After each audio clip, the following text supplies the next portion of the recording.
Maisha yangu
partir dans cette contrée lointaine que j'ignore encore,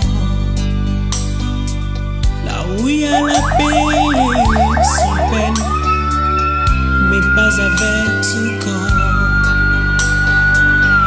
Il y a une louange qui ne s'éteint avec les anges nadant. Je dois partir dans cette contrée lointaine que j'ignore encore, là où il y a la paix sans peine, mais pas avec ce corps. Il y a une louange qui ne s'éteint avec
le sol sera maudit à cause de toi.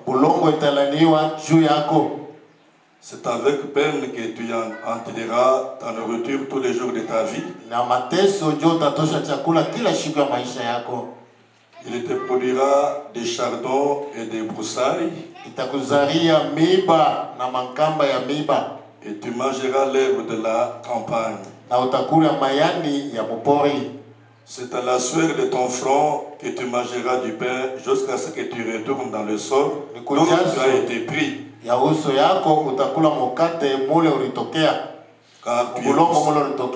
Car tu es poussière et tu retourneras à la poussière.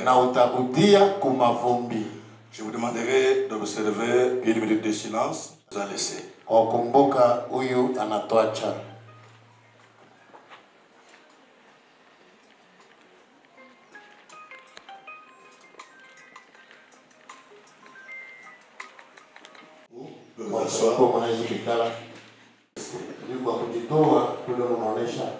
Parce que la nuit de là, il vaut mieux aller dans la maison de deuil que d'aller à la maison de festin. Nous sommes ici pour rendre hommage à un héros. J'ai dit oui. Les unes de sa forme de corps. Mais j'aimerais vous poser une question. Je mange la même nourriture que j'ai mangé quand j'avais 16 ans. Mais chaque fois que j'ai mangé, à un moment donné, je vais devenir plus fort et plus grand. Je mange le même type de nourriture. Aujourd'hui, je mange du pain, je mange des pommes de terre, je mange ma viande et tout. Et plus je mange, plus je vieillis. Et je deviens beaucoup plus, de plus en plus simple. Si je déverse de l'eau dans un récipient ou dans un verre et qu'il ne se remplit bien, lorsqu'il est là à moitié plein, plus il y a les axes, plus vite cela diminue. Explique-le-moi scientifiquement. C'est impossible, hein? Il n'y a pas de réponse. C'est la réponse de Dieu, c'est la Bible de Dieu qui a la réponse. Il s'agit d'un rendez-vous. Tu le mangeais autrefois, tu avais la force. Aujourd'hui, tu manges la même nourriture.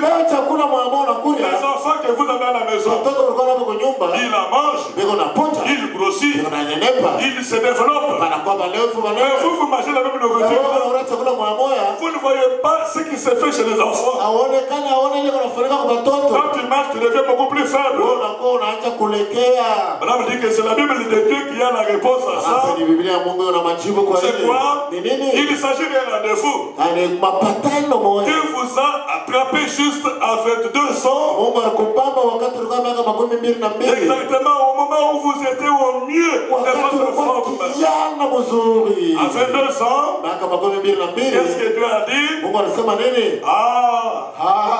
Te voilà. Viens, mort, viens. Viens, mais tu ne peux le prendre qu'avec mon autorisation.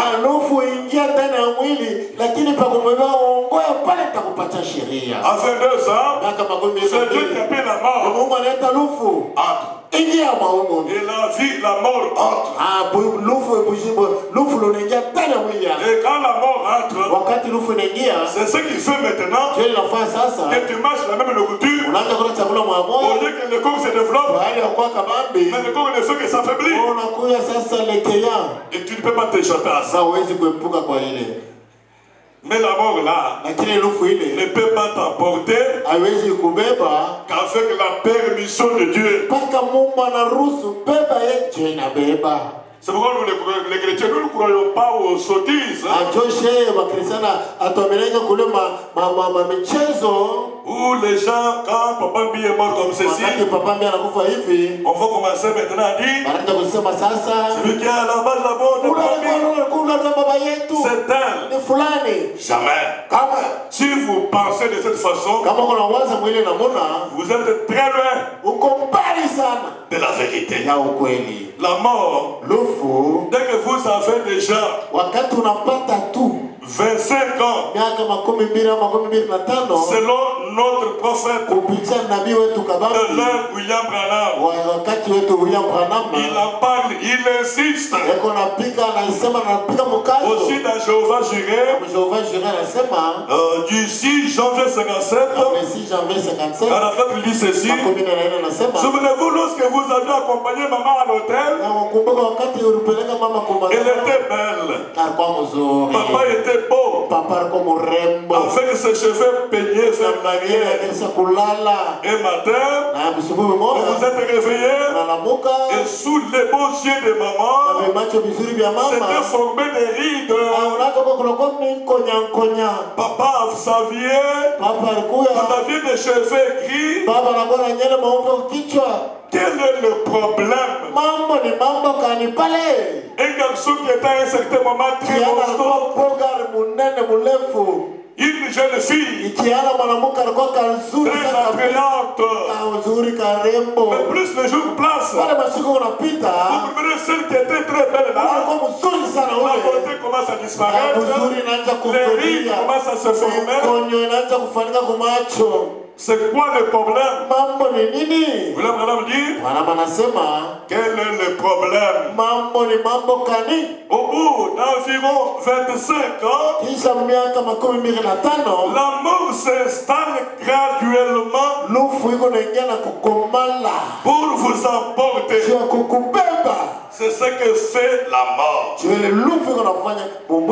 jour, elle va vous emporter. Elle va m'emporter. Mais elle ne peut pas vous garder.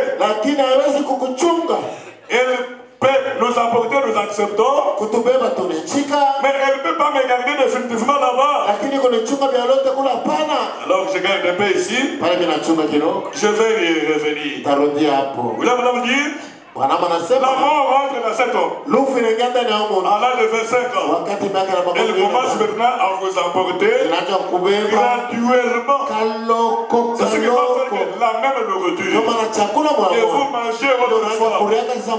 Plus vous les mangez, plus les tensions augmentent.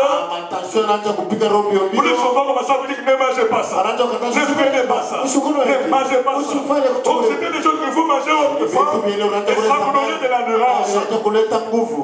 Vraiment dit ceci, toi la mort rentre, mais ne l'emporte pas ça pour le chose. Alors dans possédant toutes choses,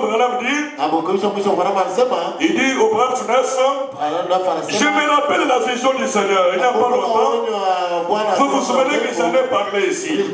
Ce matin dans sa bonté, le Seigneur a dit, ne crée pas, quoi que ce soit, où que tu ailles, ou quoi que ce soit, car la présence infaillible de Jésus-Christ est avec toi partout où tu vas. Et s'il ne peut pas, Satan ne peut pas me tuer avant que Dieu ne dise que c'est terminé. Il pourrait essayer, mais il ne réussira jamais à le faire. Il peut venir par accident pour vous emporter. Il ne réussira pas. Il peut venir par les envoûtements. Il peut venir par n'importe quelle manière. Mais tant que Dieu n'a pas décidé, tu ne mourras pas. La mort est entre les mains de Dieu. Quand Jésus était sur la terre, il a posé les questions aux disciples. Et dites-vous que je suis moi le Fils de l'homme. Les uns disent tu es ceci, cela. Mais vous, qui mais tu es le Christ, le Fils de vivant. Voilà. C'est Jésus quand il avait fondé l'église. Il avait dit que toutes les puissances ne prévaudront jamais contre cette église. Il prend la clé du royaume. Il donne à Pierre. Il prend la clé du royaume. Il donne à Pierre. Et nous disons aujourd'hui que la clé pour aller au ciel, ce n'est pas dans les mains de Jésus.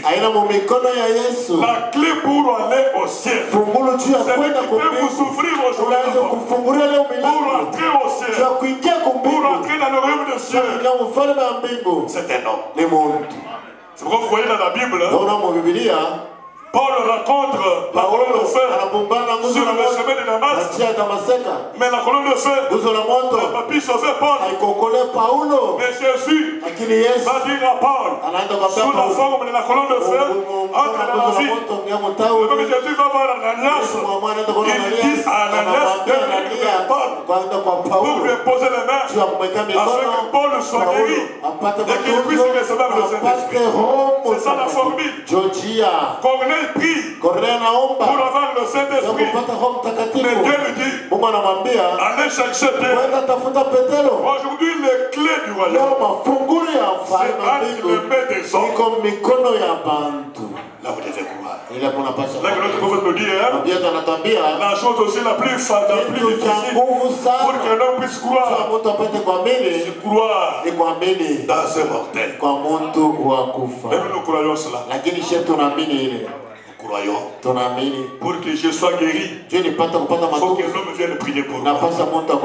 Pour que je sois sauvé, il faut que l'homme me donne la vie.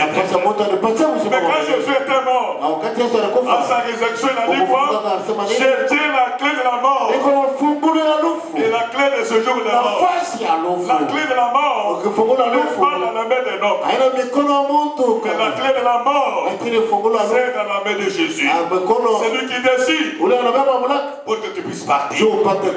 C'est pourquoi vous ne pouvez pas avoir la peur à un sorcier, une sorcière, pour m'attendre Et sur nous qui sommes dans des églises de prophétie, il faut qu'on cite peut-être que la forme de votre famille, qu'on cite même ta maman, tu commences à perdre même du respect avec ta mère parce que il y a une prophétie qui est sortie. Moi je vous dis ceci, votre maman reste votre maman, même si elle est sortie. C'est la destinée qui a voulu. Et vous soyez né par celle-là. Elle n'a pas le droit de vous tuer. La seule personne qui a le dernier mot, qui peut décider pour que tu meurs, il n'y a que Jésus seul. Ça c'est la parole de Dieu. Et de là, nous n'avons pas à nous faire beaucoup de soucis. Dans que fais-tu ici, il dit, que fais-tu ici? Nous sommes dit, et peu importe combien nous crions, et nous passons ceci, cela, rien ne peut nous prendre avant que Dieu en ait fini avec nous. Tant que Dieu n'a pas fini avec toi, rien ne peut jamais te prendre. Si Papa Modeste est parti aujourd'hui, c'est le temps de Dieu. Et nous devons dire merci à Dieu. Disons, Seigneur Jésus, c'est toi qui nous avais donné cet homme. Il était une grande bénédiction pour nous. Mais toi-même, tu as décidé à le reprendre. Et nous te disons grandement merci. C'est ça être chrétien. L'affaire de la mort, même la Bible dit, la nature ne vous enseigne-t-elle pas? C'est pourquoi je vous dis, avec l'autorité du messager, et la vieillesse est un signe de la mort. Si vous voyez déjà des cheveux blancs, ne pense pas que c'est autre chose. C'est la mort. Donc vous ne pouvez pas fuir ça. Vous devez vous assumer. Frère dit dans ce message, Jéhovah Jireh, troisième partie. Péché le 4 avril 64 dit. Le 4 avril 64 dit. C'est exactement ce qu'il fit à Sarah et à Abraham. Il nous ôta la vieillesse. Point. La vieillesse est un signe de la mort. C'est pourquoi au ciel, il n'y aura aucun signe de la mort. Voyez-vous, tout souvenir de la mort sera effacé. Et il n'y aura pas de vieillesse.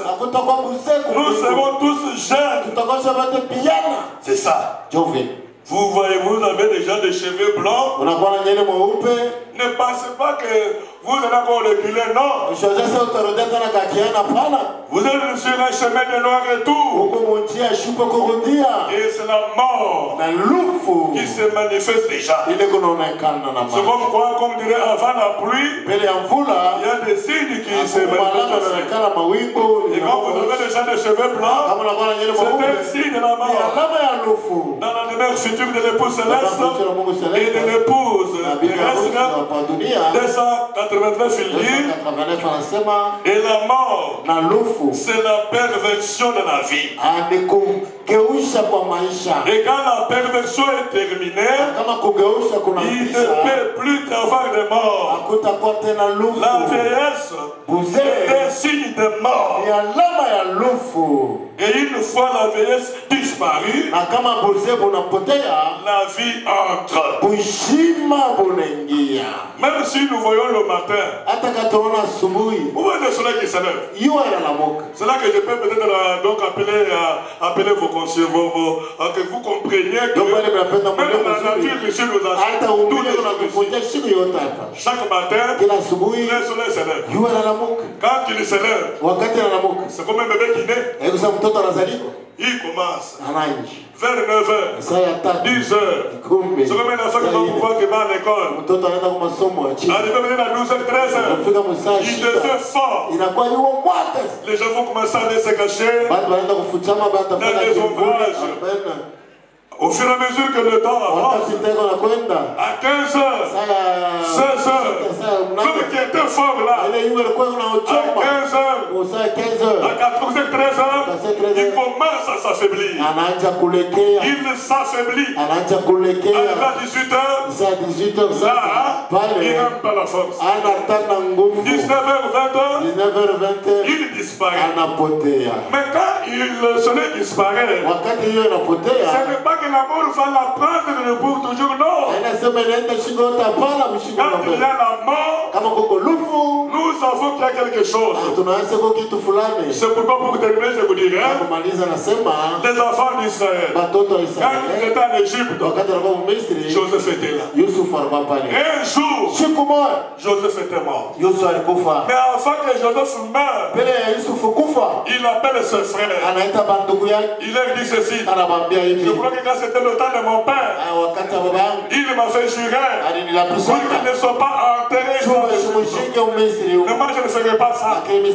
Moi je vous dirai ceci. Si je meurs, ne m'enterre pas ici.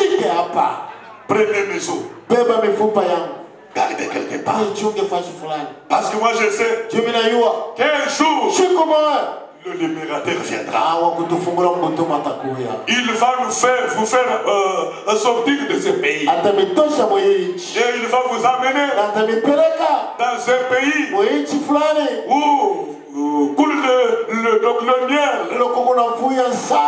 Vous me dites ceci. Pendant qu'un vient juif là construisait une maison, il ne pouvait pas même habiter.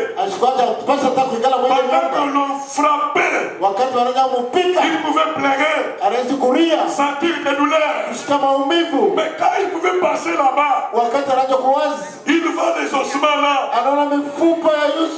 Il a l'espoir. Malgré qu'on le frappe. Mais Joseph a dit, un jour, ce frappe ici prendra fin. Un jour, je ne serai pas là toujours pour construire une maison. Et moi-même, je ne saurais pas habiter. Un jour, nous quitterons ici. Nous serons chez nous. Là où je peux construire la maison. Et je peux y habiter. Madame dit quoi? Joseph était le type du Seigneur Jésus-Christ. Aujourd'hui, quand de même la mort est là, mais nous avons notre Joseph. Notre Joseph aujourd'hui, c'est le Seigneur Jésus-Christ. Nous avons une tombe où il n'y a personne. Et c'est la tombe du Seigneur Jésus-Christ. Quand de même la mort peut m'emmener dans la tombe, je dirais comme le grand Paul. Oh mort, où est ton aiguillon? Où est le tombe? Où est ta victoire? Parce que le Seigneur Jésus-Christ était venu.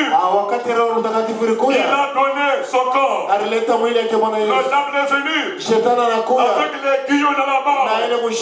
Il a frappé. Il a pensé qu'il frappait un homme.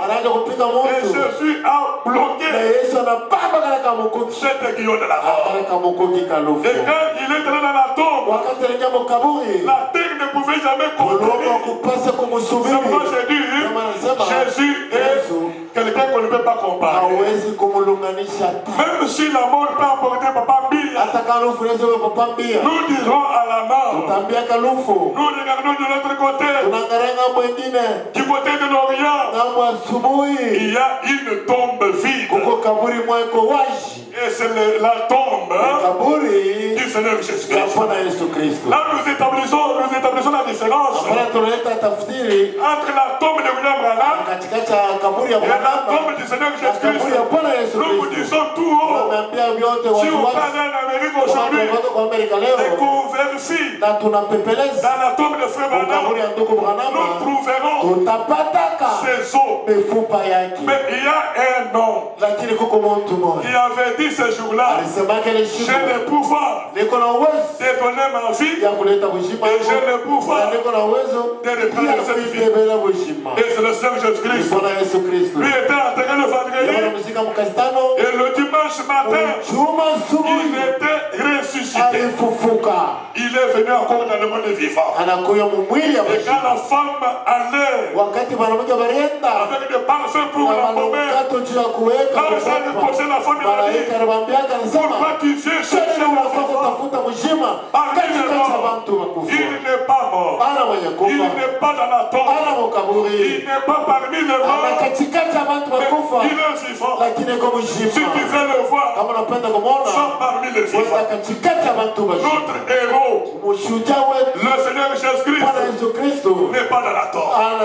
C'est pour me rassurer. Même si la mort peut m'amener dans la tombe, mais j'ai ressuscité.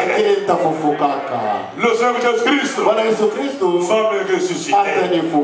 C'est pas vous les gens qui, emportés par la jeunesse aujourd'hui, vous marchez des pantalons, vous portez des pantalons, vous faites ce que vous appelez aujourd'hui la vie.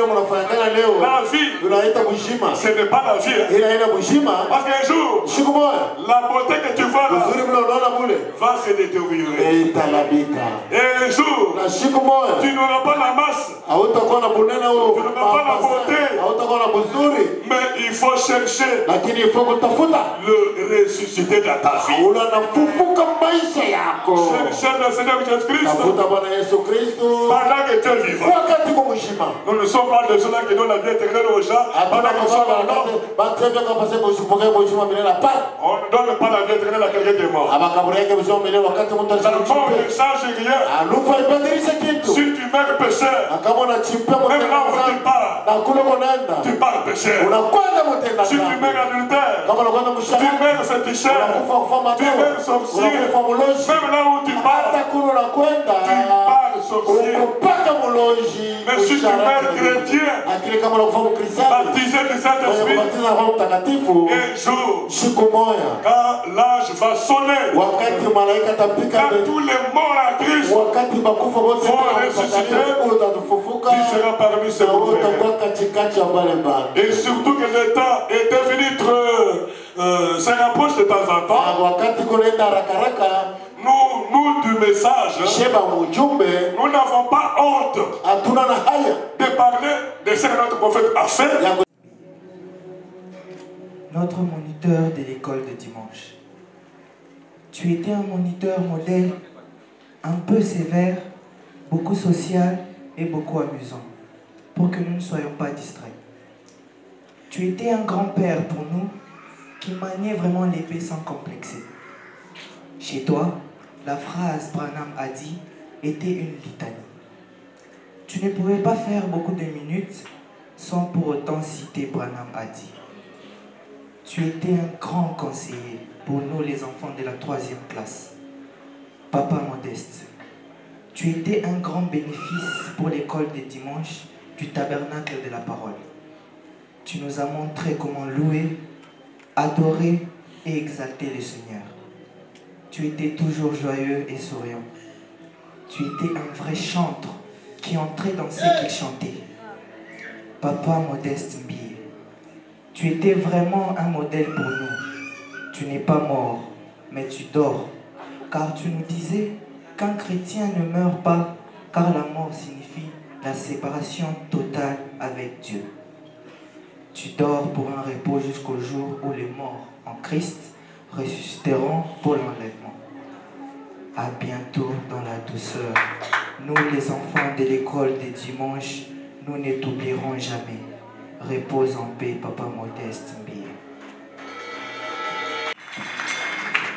Merci. Avant de donner la parole. Chers amis, chers parents, chers frères et sœurs, chrétiens et membres de la communauté chrétienne ou encore du tabernacle de la parole, aujourd'hui nous sommes réunis ici pour honorer la vie d'un grand homme, un baobab de notre grande famille.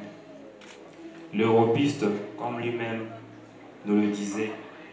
Il nous disait, la Bible dit, quand vous atteignez 80 ans, on vous appelle un robuste. Et moi, je suis déjà un robuste parce que j'ai plus de 80 ans. C'est avec un cœur lourd plein de regrets et surtout les yeux remplis de larmes que nous faisons nos adieux à cet homme qui a été une source inépuisable d'amour, de sagesse, d'inspiration divine pour nous tous, ces petits-enfants, et dont, je le crois, son héritage spirituel restera et vivra à jamais en nous, qui avons suivi ses enseignements quand nous étions petits et qui avons eu la chance de grandir avec lui, régulièrement de le voir et de recevoir ses conseils chrétiens selon la Bible. Père et grand-père pour tous, il offrait des conseils et des réconforts. Il nous rendait visite et chaque fois qu'il le pouvait. Son intelligence, son engagement pour le message du temps de la fin nous ont vraiment marqué, nous, sa famille, et je pense cet engagement pour le message du temps de la fin a également marqué les gens dehors du cercle familial. Grand-père était bien plus qu'un simple aïeux.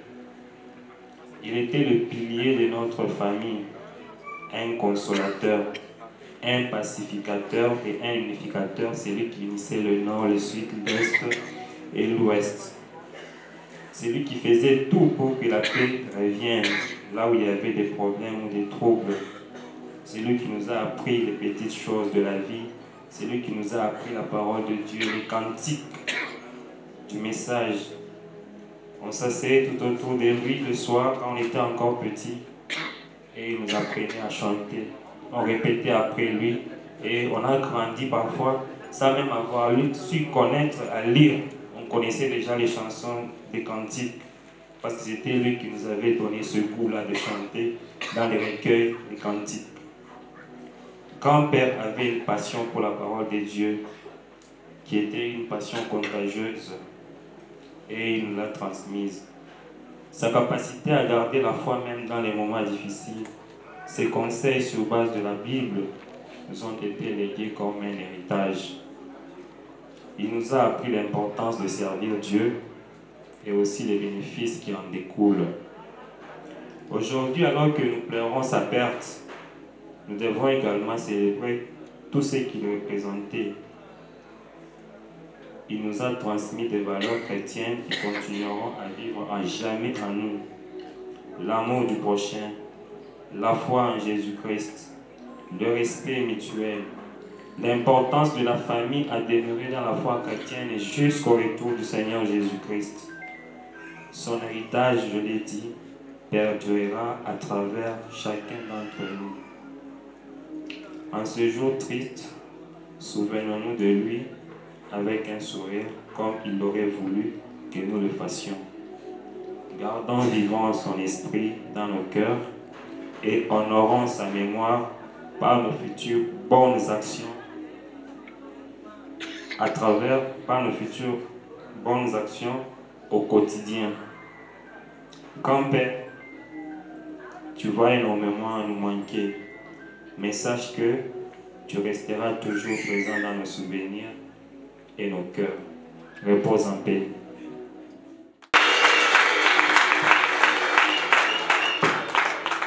Nous avons eu à partager de bons moments avec notre frère bien modeste et il nous a partagé l'histoire du début de ce message dans la vie d'Elikasi.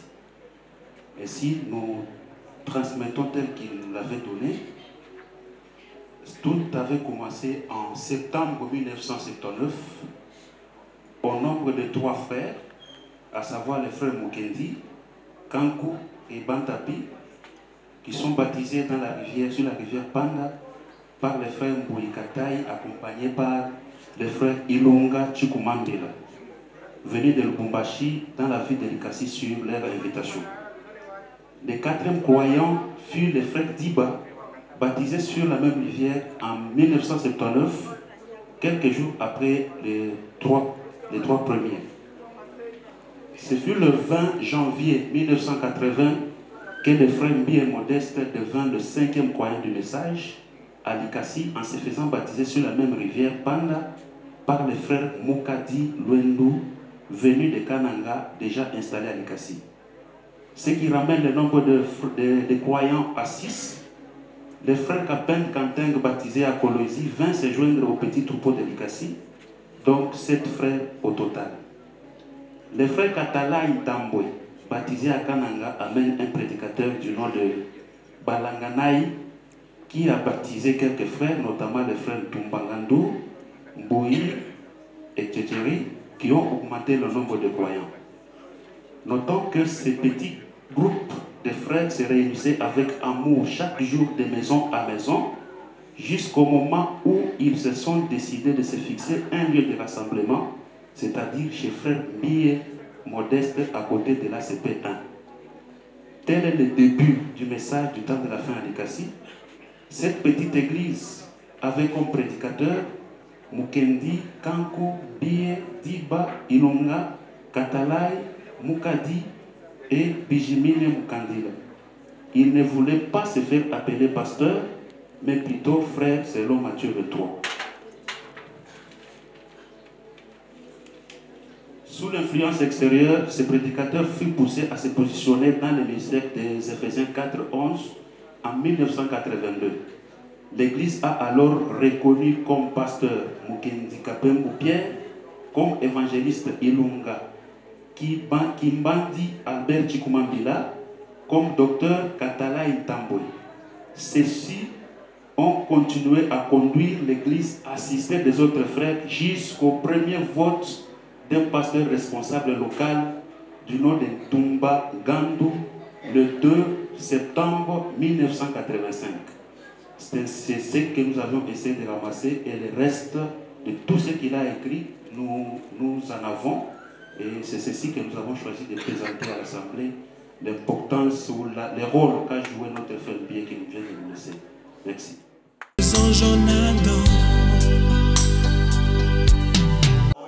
Au temps de la fin, il y aura des faux prophètes. Et ont eu le courage de regarder cette vérité en face. De dire oui, Branham c'est un véritable prophète.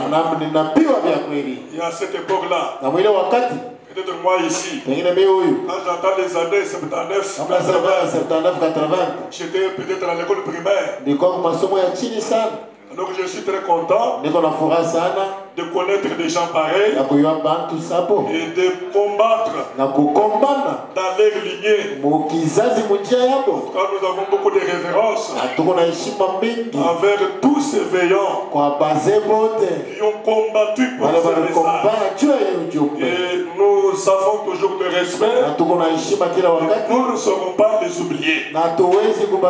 Si ces gens-là n'avaient pas eu le courage de croire le message, d'accepter les évangiles et des humiliations, peut-être nous autres ici, nous n'allons pas avoir la chance.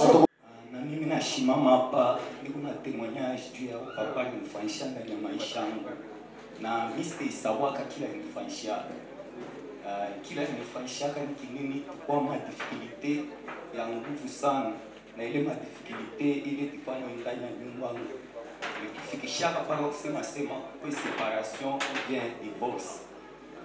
Vile tunaanza kuomba naye mwa pasteur Njibu comme pasteur Njibu alichakula sasa hivi niko na mzee tatuma mzee fulani atakuwa msaidie na baze alichakula papa mbia na ula mwakompanyaka ni papa Okicha Chama. Je pense kama kwa mwanaibi témoin kwa ima ninasema vraiment ilikuwa ni mambo moya nguvu sana. Tukua mkwaya kusema huyu tujisepare, huyu ende ndio vile tukua kwa kona vile papa alikuwa anapita kusema pana mie shenzi kuichika mudisepare mwile façon pana. Papa alikombanaka na shie ti pala nangalia sema mambo yanakuwa nguvu anasema pana kumbi mbakie mbele mrezone binenda be shi tunaona se papa nenda kumbi ashikwenda tunafika tena kama ni 21 kanisa tunaona tena banarudia tena asi mambo kumbi usirie banaanza tena na shiti tukwa kuisha hii mambo kama ni 23 se jo sasa bale tu reconcilier pale anitu reconcilier jo sasa roho yake natulizana sasa jo pale milise vraiment il fallait ni témoigner ko kwa kintu kile papa alifanyisha ndani ya maisha mkisha bakia caché vraiment que son âme repose en paix. Alors, chers frères, chères sœurs, chers amis, c'est avec un cœur lourd et les larmes aux yeux que je me tiens devant vous pour vous faire ce petit discours à l'hommage de mon cher père, Luigi de la Modeste. Notre père était un homme très généreux, aimable et plein d'amour pour son prochain. Comme la Bible le dit, aime ton prochain comme soi-même. Mon père m'appelait toujours par mon nom de famille, Mikaï, et il disait, viens, prends la Bible et lis-moi ce verset. Et après que j'ai lu, il me demandait, qu'est-ce que tu as compris? Et là-dessus, je lui disais, je n'ai rien compris, en rigolant un peu. Et là, il prenait tout son temps pour m'enseigner et m'expliquer la parole de Dieu. Il ne le faisait pas seulement pour moi, mais c'était avec tous ses enfants. Il était pour moi, comme pour tous ses enfants, plus qu'un père, mais un guide dans la foi. Il nous a toujours instruits et conduits dans le chemin de la vérité, qui est la parole de Dieu. Et aujourd'hui, il n'est plus de notre monde. Il a laissé un grand vide dans notre cœur.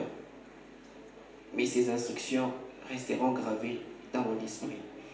Et je les appliquerai tout le long de ma vie, comme le dit commandement de la Bible. Alors, je suis tout repos de mon papa. Tu sais comment à très bientôt, papa.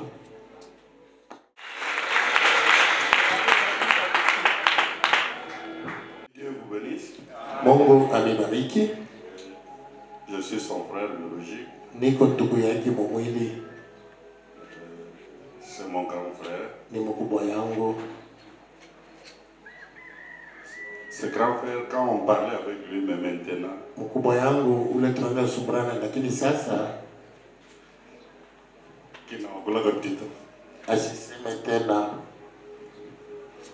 Hana ti mei akuteka kumpala kwenu. Nashinda na masauti ya kusema kumbele yenu. Mtumbo kuvumva mlipasero wetu ukiisha. Tunasikia vile na mhubiri anatupatia sauti. Kwa kweli ni courage na shukimana kumpala kwenu. Ndio kupata udari hata kushima kumbele yenu. Zambi amudura nibelesha bonso. Mungu akumbinga mbariki mwe bote. Balekele milimu yenu. Unaacha makazi yenu. Balekele occupation si mwa acha vya kufanya vyote. Lakini mnakuya jogo tushindikisha. Hii mjini nadi ndio mjase. Sauti niko nayo kusema Zambi anubenesha. Mungu amebariki. Mvuluka koko kikweje mumasambila. Mwaje kumbuka jamaa ya papambe ya maombi yenu. Koko bana bonso. Jogo kakamisha watoto bote banabenisha pastor wetu. Mungu abariki pastor wetu. Chisumbu chonsi mngala wenzenachi. Na koji yote niko nafanya hiyo kazi. Magesa mngala na. Ndio masauti kidogo niko nayo. Zambi amdola mbenisha. Mungu. Et ce jour-là, nous serons dans la joie, dans la gloire éternelle, à Jérusalem nouvelle. Et ce jour-là, nous serons dans la joie, dans la gloire éternelle, à Jérusalem nouvelle.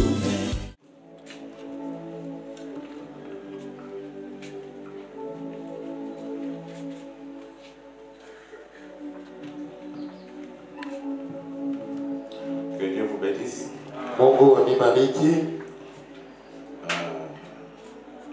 Nous sommes réunis en cet endroit Tunajikusanya ifashi à cause de notre frère, juu ya ndugu yetu, collègue, rafiki yetu, beau-frère, bosemeki, cousin, ndugu yetu wa kutoka kwa baba fulani, voisin, jirani, Modeste Mbi Chilondela, Modeste Mbi ya Chilondela, qui ne peut pas parler, haiwezi kusema mwe wakati discuter, kukokotana ni chanter au kuimba avec nous dans cette chair.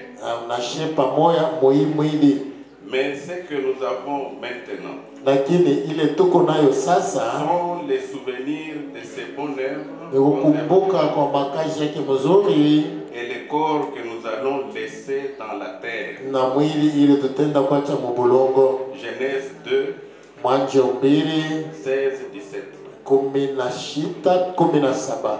Par ces quelques mots décousus, kupitia masauti kiloko ya aina hata kupanga mzuri, nous rendons hommage tuko na mshukuru à un homme, kwa muntu, un serviteur de Dieu, mtumishi wa Mungu, un bon frère, ndugu mzuri, bien qu'il fût combattu hata vile wananja mkombanisha sana sur son chemin chrétien mujia ya bokristiani de plusieurs manières. muna mingi. Et nous croyons na tunamini qu'il vient de terminer anaisha sasa sa course par la victoire. njia mwenyendo yake kushindi. Vous nous permettrez de vous informer que mutaturuhusu tumiambie kwa kusema Frère Mbia ndugu Mbia Modeste était hospitalier. alikuya mtu wa kupokea bantu sana.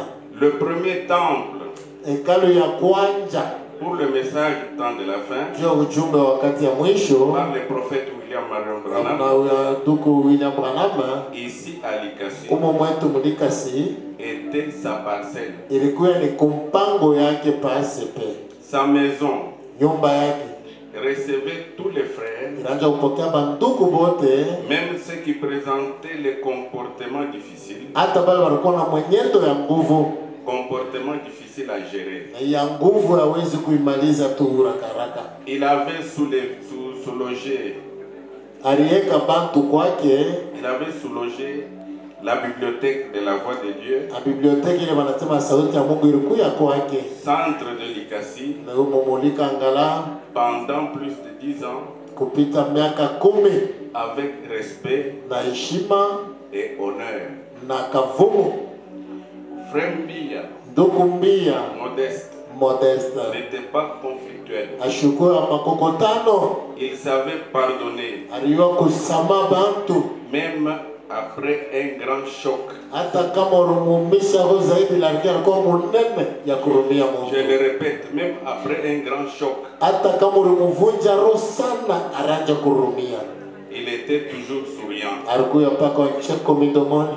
Je crois que vous avez suivi les témoignages des autres avant moi. Nadhani mlifuata mashuhuda pengine kumbele yangu. Frère Modeste ndugu Modeste était un bon compagnon alikuwa rafiki mzuri dans l'œuvre du Seigneur. Mkaji ya Bwana. Partout où il est passé, fashi yote alipita, il a laissé des traces aliacha matua mizuri chrétiennes ya bokristiani en général. mubiote. Vous avez suivi même ces petits enfants, même ces enfants, ce qu'ils ont dit. Murifuata bankana au batoto yake wanasema. Il était un bon conseiller alikuwa mshauri mzuri qui pouvait aussi recevoir anaweza kupokea les bons conseils des autres, les bons conseils des autres. Mashauri pia mizuri ya wengine.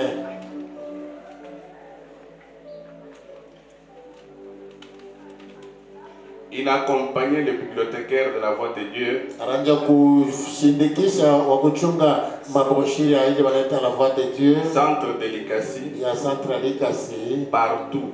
Fashi yote. Malgré l'âge. Hata vile alikuwa komala.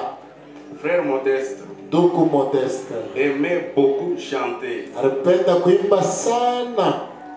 Vous avez suivi aussi les témoignages des autres. Il aimait beaucoup chanter les cantiques. Et souvent, debout, lors de l'adoration,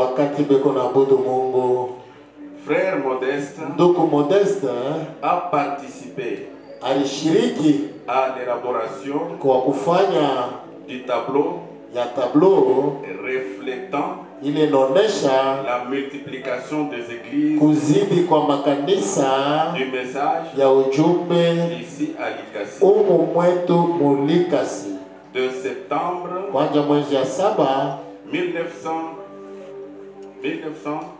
mwaka 1979 à septembre mwezi ya 7 ya kenda 2015. Hélas. Lorsque nous avons appris son départ de là, nous avons vite réalisé qu'il faut absolument accepter une chose. La mort est une réalité. C'est ici la vanité sur la terre. L'homme doit cependant regarder d'où il vient et là où il va. Il est difficile de pénétrer les pensées du Très-Haut pour déterminer la fin de nos jours. Le pasteur a répété plusieurs fois dans sa prédication. C'est pourquoi il est mieux et prudent de servir le Créateur, quelles que soient les circonstances et les moments. Bien-aimé Modeste Mbia, nous vous rendons le dernier hommage digne d'un héros qui a su combattre, s'est donné corps et âme à cause de notre Dieu, Jésus-Christ. Que votre âme se repose en paix. La voix de Dieu centre dédicace.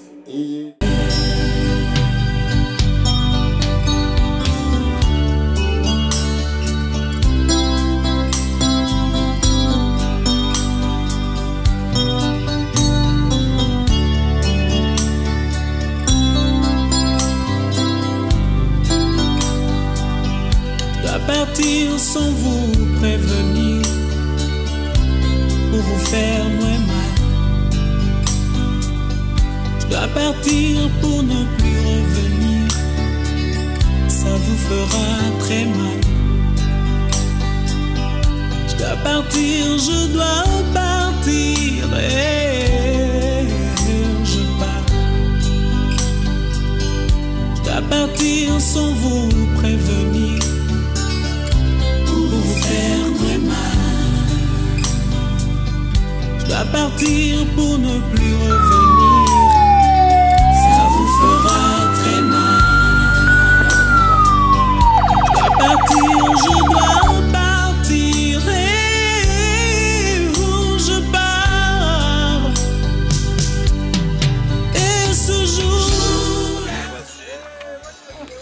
mon cœur brisé. Bien-aimé Jésus, à cause de cette perte que nous venons d'avoir maintenant.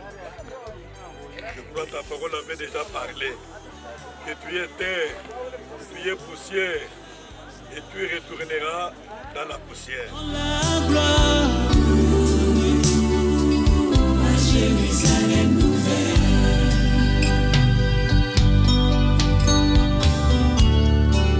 Dans ce village, je ne suis que le passage. Il faudra bien un jour tourner de page